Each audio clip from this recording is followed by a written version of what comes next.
মাত্র ৪ ঘণ্টার নোটিশে দীর্ঘদিনের বসতবাড়ি থেকে ভূমিহীনদের উচ্ছেদের চেষ্টাকে অন্যায় ও চক্রান্তমূলক বলে আখ্যায়িত করেছেন ভূমিমন্ত্রী মিজানুর রহমান মিনু।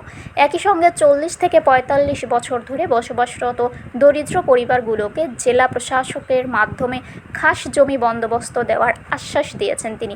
শুক্রবার বেলা ১১টায় নগরীর পদ্মা আবাসিক এলাকায় নিজ বাসভবনে সাংবাদিকদের প্রশ্নের জবাবে সম্প্রতি নওদাপাড়া এলাকার পাবনাপাড়া মহল্লার অর্পিত সম্পদ ঘিরে দখল ও উচ্ছেদ সংক্রান্ত বিরোধ প্রসঙ্গে এসব কথা বলেন মন্ত্রী। ভূমিমন্ত্রী ক্ষোভ প্রকাশ করে বলেন, উচ্ছেদ করতে হলে অন্তত ৬ থেকে ৭ দিন সময় দিতে হবে। তা না করে হঠাৎ করে ঘরবাড়ি ভেঙে দেওয়াটা একজন মানুষ হিসেবে আমি অত্যন্ত অন্যায় মনে করি। তিনি জানান, অতীতের দায়িত্বপ্রাপ্ত কিছু কর্মকর্তার ব্যর্থতার কারণে এই ধরনের পরিস্থিতির সৃষ্টি হয়েছে।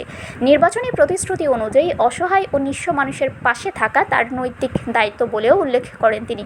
এ সময় সাবেক সরকারের আমলে স্থানীয় ভূমিদস্যুদের কঠোর সমালোচনা করেন মন্ত্রী। তিনি বলেন, বিগত ফ্যাসিস্ট সরকারের সময় লিটন, শাহু ও সাতসুর মতো ভূমিদস্যুরা জনগণের এই সম্পদ দখলের চেষ্টা করেছে। তিনি স্পষ্ট করে জানান, ৭০ বছর আগের মালিকানা দাবি দেখিয়ে অর্পিত সম্পত্তি দখল করার কোনো সুযোগ নেই।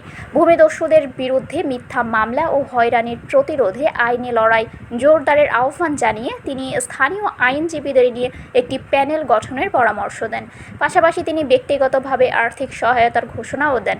খাস জমি প্রসঙ্গে ভূমিমন্ত্রী বলেন, ভূমি মন্ত্রণালয়ের অধীনে থাকা খাস জমি যাতে প্রকৃত ভূমিহীনদের মধ্যে বণ্টন করা হয় সে বিষয়ে সরকার আন্তরিক। প্রয়োজনে প্রতিটি পরিবারকে ১ থেকে ২ কাঠা জমি বন্দোবস্ত দেওয়ার উদ্যোগ নেওয়া হবে বলেও জানান তিনি।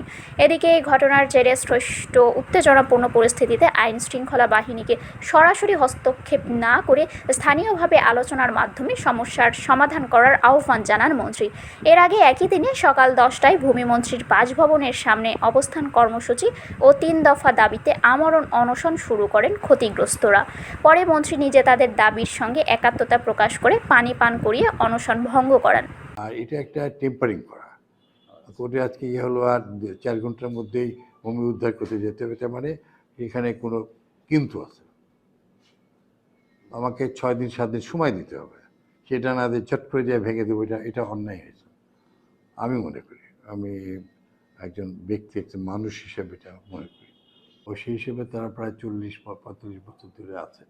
আর যে জায়গাগুলোতে সেগুলো যদি খাস ক্ষতি না হয় ভূমি মন্ত্রণালয়, অবশ্যই আমরা তাদেরকে ১ কাঠা হোক, ১.৫ কাঠা হোক, ২ কাঠা করে হোক, ২ কাঠা করে হোক, তো আমরা চেষ্টা করব ডিসির মাধ্যমে আমার দিয়ে দেওয়া।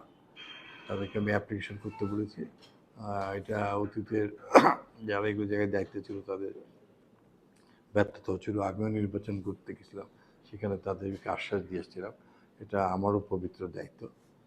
তারা নিঃস্ব গরিব, দীর্ঘদিন ধরে প্রায় ৪৫ বছর বয়স। যেখানে সাতচু বলে একটা ছেলে, এটা হচ্ছে আমাদের মোহনী কাকার বা যে সম্পত্তি, এটা তারা হচ্ছে ভূমিদস্যু। আগের ফ্যাসিস্ট সরকারের সময় এখানে লিটন ছিল এবং যারা ভূমিদস্যুরা ছিল, শাহু ছিল, তারা মিলেই এগুলো জনগণের সম্পদ তারা দখল করার চেষ্টা করতো। তো সেই জন্য অনেক সময় তারা মিথ্যা মামলা দিয়ে হয়তো তারা চেষ্টা করছে। সেই জন্য তাদেরকে আমি বলছি, ভাই আমরাও কিছু পয়সাপাতি দেবো, তোমরা টাকা তুলে আইনটা যেটা অর্পিত সম্পত্তি সেটা কেউই মালিক হতে পারে না, যতই সাথে যতই যাই করুক না। বাপ মরে গেছে ৭০ বছর আগে মালিক, আর এই এসে বললেই হয়ে যাবে?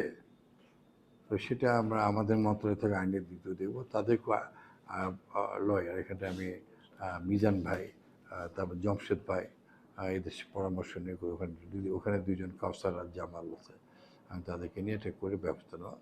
এবং আমরা যারা আছি আশপাশে, আমি তাদের এমপি, আমারও যত পার্টিসিপেশন থাকবে, টাকা দেবো। কেস কোর্টের মতো চলবে। আর যেগুলা ভূমি মন্ত্রণালয় সেগুলো আমরা অবশ্যই ভূমিহীনদের কাছে যেন যাই, সেটা আমাদের সকল প্রচেষ্টা থাকবে। আর এই বিষয়টার উপরে যে নিগৃহীত যে ঘটনা ঘটছে, সে যেটা আইন শৃঙ্খলা বাহিনীর সঙ্গে আমি বলছি, এটা স্থানীয়ভাবে বসে এটা যেন ঠিক করে নেয়। আইন শৃঙ্খলা বাহিনীর হাতে কেউ হাত দেয় না। শারমিন শিমু, বরেন্দ্র টেলিভিশন।